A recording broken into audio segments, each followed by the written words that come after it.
NCERT class 7 chapter 12 one हमारी जीवन रेखा। One हमारी जीवन रेखा चैप्टर का नाम है वन हमारी जीवन रेखा। Forests our life line.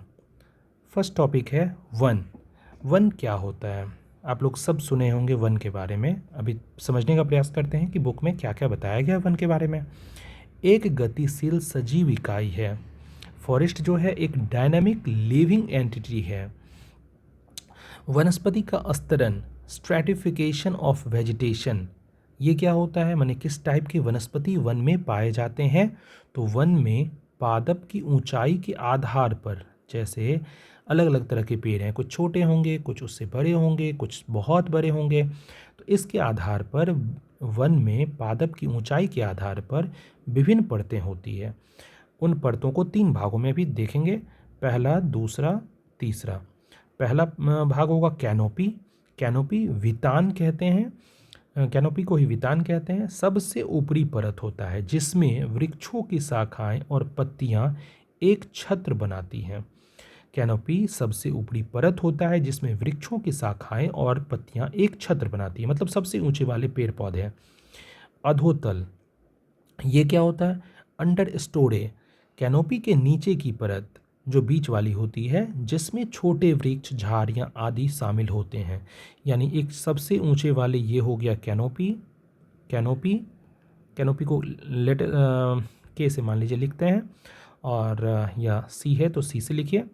और अंडर स्टोरी को यू से लिखते हैं, ये यू हो गया। और साक जो ज़मीनी परत हर्ब लेयर है, सबसे निचली परत को बोलते हैं जिसमें साक होते हैं, हर्ब्स होते हैं। अर्थात साक जो ज़मीनी परत है, हर्ब लेयर, सबसे निचली परत जिसमें साक होती है, हर्ब्स होते हैं और घास होते हैं। यानी इसको हम लिख सकते हैं हर्ब वाला लेयर। यानी सबसे ऊंची परत हो गई कैनोपी वाला, दूसरा हो गया अंडर स्टोरी वाला, अधोतल वाला, और तीसरा हो गया साक यानी ज़मीनी परत। अब है वन उत्पाद, यानी फॉरेस्ट से जो हम लोगों को कुछ मिलता है फॉरेस्ट प्रोडक्ट के रूप में, उसे ही वन उत्पाद कहते हैं। जैसे लकड़ी, ईंधन, गोंद, लाख, शहद, औषधीय पादप, मसाले, चारा, ये सारे वन उत्पाद के रूप में जाने जाते हैं। यानी वन से जो भी सामग्री हमको उपयोग के लिए मिलता है उसे ही फॉरेस्ट प्रोडक्ट यानी वन उत्पाद कहते हैं। नौ सेकेंड टॉपिक इस चैप्टर का है वनों में खाद्य श्रृंखला एवं जाल, यानी food chain and web in the forest. Food chain and web in the forest. खाद्य श्रृंखला होता क्या है? Food chain. तो वन में पादप जो हैं जिन्हें उत्पादक कहते हैं, उस पे डिपेंडेंट कौन रहते हैं? शाकाहारी, प्राथमिक उपभोक्ता। फिर उस पे डिपेंडेंट कौन रहता है? मांसाहारी यानी द्वितीयक उपभोक्ता। के बीच ऊर्जा का प्रवाह होता है। आप इसको ऐसे समझ सकते हैं कि घास जो होता है वो उत्पादक है, तो घास को खाएगा कौन? तो घास को बकरी खाएगी, यानी वो हो गया शाकाहारी प्राथमिक उपभोक्ता। और बकरी को कौन खाएगा? तो मांसाहारी यानी शेर द्वितीयक उपभोक्ता। इस तरह से ऊर्जा का प्रवाह वन में होता रहता है। उदाहरण के लिए घास के साथ कीट, यानी घास को खाएगा कीट, कीट को खाएगा मेढक, मेढक को खाएगा सांप, सांप को खाएगा गरुड़। तो इस तरह से वन में खाद्य श्रृंखला चलती रहती है। इसी पूरे सीरीज को, इसी चेन को खाद्य श्रृंखला या फूड चेन कहते हैं। अब है खाद्य जाल, फूड वेब। वन में कई खाद्य श्रृंखलाएं होती है। देखिए, श्रृंखला ही अगर बहुत सारी होगी उसी को मिला के हम उसको खाद्य जाल कहेंगे। तो वन में कई खाद्य श्रृंखलाएं आपस में जुड़ी होती हैं जिनसे एक जटिल खाद्य जाल बनता है। यानी वन में खाद्य श्रृंखलाएं जो होती है उन सबको मिला के खाद्य जाल यानी फूड वेब कहते हैं। वनों की भूमिका क्या है? तो वन जो है हमारा भोजन, आश्रय प्रदान करके जंतुओं को एक विस्तृत विविधता का समर्थन करते हैं। यानी वन जो है भोजन और आश्रय प्रदान करते हैं जंतुओं को, इससे जंतुओं की विविधता हम देख पाते हैं। 9 तीसरा टॉपिक इस चैप्टर का है अपघटक और ह्यूमस निर्माण, डिकम्पोजर्स एंड ह्यूमस फॉर्मेशन। तो डिकम्पोजर्स क्या है और ह्यूमस फॉर्मेशन कैसे होता है? तो अपघटक क्या होते हैं? डिकम्पोजर्स जिसको बोलते हैं, ये सूक्ष्म जीव जैसे कवक और जीवाणु होते हैं जो मृत पादपों और जंतु उत्तकों को सरल पदार्थों में विघटित कर देते हैं। मान लीजिए कोई जानवर या जीव जंतु कोई छोटा मोटा वो मर गया है जंगल में या कहीं भी मर गया है, तो जीव जंतु छोटे छोटे अगर मर जाते हैं तो सूक्ष्म जीव करेगा क्या, कवक और जीवाणु उन मृत पादपों या जंतु के उत्तकों को सरल पदार्थों में विघटित कर देते हैं, यानी छोटे छोटे पार्ट में तोड़ देता है। इसी को अपघटक कहते हैं, डिकम्पोजर। इस प्रोसेस को अपघटन भी कहते हैं, और ये जो प्रोसेस करता है उसको अपघटक, यानी कवक और जीवाणु अपघटक हो गए। अब है ह्यूमस। ह्यूमस क्या होता है? अपघटकों द्वारा मृत सामग्री को विघटित करने के बाद जो गहरा रंग का ये पदार्थ बनता है उसी को ह्यूमस कहते हैं।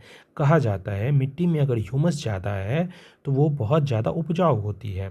यानी ह्यूमस वो चीज़ है जो अपघटक यानी कवक और जीवाणु जो मृत पौधे और जंतु जो थे उनको तोड़ने के बाद, यानी उनको छोटे छोटे पार्ट करने के बाद जो सामग्री बनाए, मृत सामग्री, उसी को ह्यूमस कहते हैं। और ये गहरा रंग का होता है, इससे हमारी उपजाऊ मिट्टी की भी उपजाऊ फर्टिलाइजेशन बढ़ जाती है।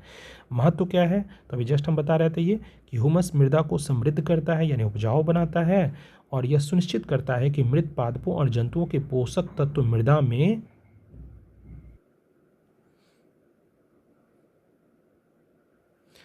और यह महत्व क्या है? तो ह्यूमस मृदा को समृद्ध करता है और यह सुनिश्चित करता है कि मृत पादपों और जंतुओं के पोषक तत्व मृदा में निर्मुक्त होते रहें, मतलब वो टूटकर मृदा में मिलते रहें। इनसे वनों में पोषण चक्र यानी न्यूट्रिएंट साइकिल निरंतर चलता रहता है और वनों में कुछ भी व्यर्थ नहीं होता, मतलब जो मरे हुए जीव जंतु भी है उनका भी किसी न किसी रूप में पुनः चक्र होके यूज हो जाता है। सब कुछ चक्रित हो जाता है, मतलब सब कुछ साइक्लिक वे में चलता रहता है। नाउ नेक्स्ट टॉपिक है वन और पर्यावरण पर प्रभाव। नेक्स्ट टॉपिक फोर्थ हमारा है वन और पर्यावरण पर प्रभाव, forest and impact on environment. तो प्रभाव क्या पड़ेगा, वन की भूमिका क्या होगी और यूपीएससी के लिए क्या इंपॉर्टेंट है, रेलेवेंट क्या है। तो पहला है वायुमंडल का संतुलन। तो वन की भूमिका क्या होती है इसमें?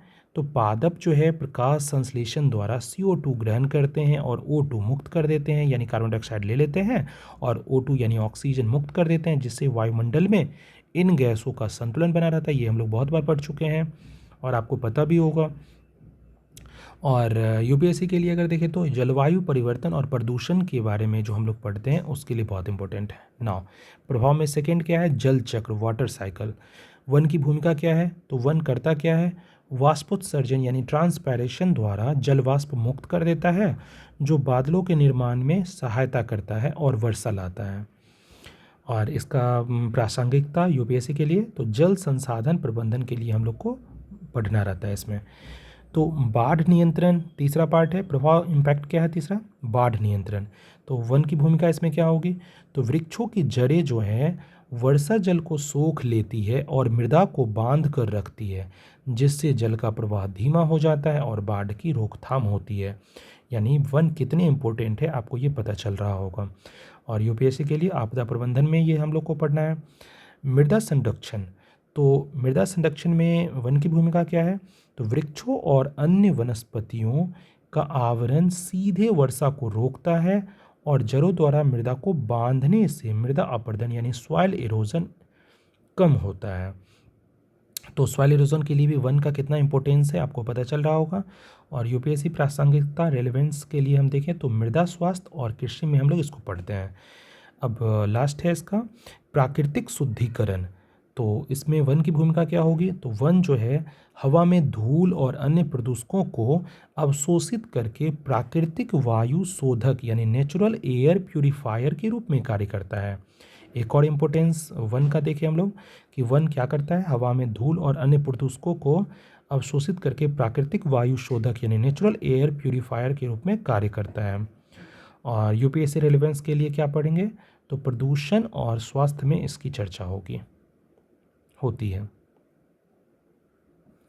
अब नेक्स्ट टॉपिक है वन विनाश का प्रभाव। ये तो अभी हम इससे पहले वाले टॉपिक में पढ़ रहे थे कि वन का क्या इम्पोर्टेंस है।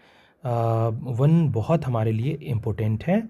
अब वन अब जो है नेक्स्ट टॉपिक में, इस फिफ्थ टॉपिक में पढ़ना है कि वन विनाश हो जाएगा तो इसका इम्पैक्ट क्या होगा, प्रभाव क्या हो जाएगा, यानी डिफॉरेस्टेशन अगर करते हैं तो इम्पैक्ट क्या क्या हो जाएगा। मतलब क्लास 7 इतने छोटे से क्लास में आपको ये बताया जा रहा है कि वन को विनाश करने से बचाना चाहिए, वन ज़्यादा से ज़्यादा लगाने चाहिए और काटने से, डिफॉरेस्टेशन से बचना चाहिए। यदि वन समाप्त हो जाएंगे तो वायुमंडल में CO2 की मात्रा बढ़ जाएगी, जिससे पृथ्वी का ताप यानी global warming, extremely relevant topic है ये और हर जगह आपको ये सुनने को मिलता होगा, जिससे पृथ्वी का ताप, ग्लोबल वार्मिंग जो है वो बढ़ जाएगा। दूसरा पार्ट है कि बाढ़ की संभावना बढ़ेगी, यानी जो जो फ़ायदा वन के रहने से हो रहा था वो फ़ायदा हमको नहीं मिलेगा, यानी बाढ़ की संभावना बढ़ेगी। तीसरा है जंतुओं को भोजन और आश्रय नहीं मिलेगा, जिससे जैव विविधता को खतरा होगा। तो ये पहला पार्ट था जो वन विनाश का प्रभाव है। दूसरा है, तीसरा प्रभाव ये है। चौथा क्या है, तो मृदा अपरदन बढ़ेगा, यानी मृदा का इरोजन, सॉइल इरोजन होगा, ज़्यादा ज़्यादा मिट्टी कटेगी और वो बह के निकल जाएगी, तो मृदा अपरदन बढ़ जाएगा और मृदा की उर्वरता घटेगी। तो ये फोर्थ है। वन हमारी जीवन रेखा है। अब आपको ये पता चला होगा कि क्यों इस चैप्टर को बनाया गया है। वन हमारी जीवन रेखा है और उनका संरक्षण करना अत्यंत आवश्यक है, एक्सट्रीमली इम्पोर्टेंट। तो ये था इस चैप्टर का 5 topics, now completed. A lot of thanks all of you watching and supporting lots me, a lot of thanks.